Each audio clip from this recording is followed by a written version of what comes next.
there was a job at the Daily Express and the Daily Star. Both of their online outlets were at the time, I don't know if they still are, owned by the same person, the same company. And there was a role for overnight reporter there. The hours were, I think it was 11 p.m. until 7 a.m.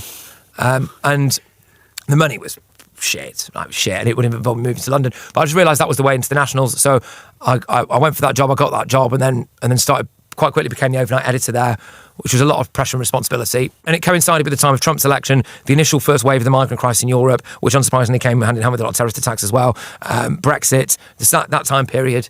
So I learned a lot there and really, again, just attacked that. I made a lot of sacrifices there. I mean, that also kind of screwed me up a little bit. I mean, I've spoken very honestly about in the past about the fact that, I'm an alcoholic. I have to work very hard at that. Well, so you get into a role, I suppose. But that ruined my internal body clock. My 7 a.m. really was most people's 7 or 8 p.m. And it was a huge amount of stress and pressure. I was making these massive editorial decisions that I was unequipped to do, really, at the time. And it had a mental impact on me. But I realised that was a means to an end.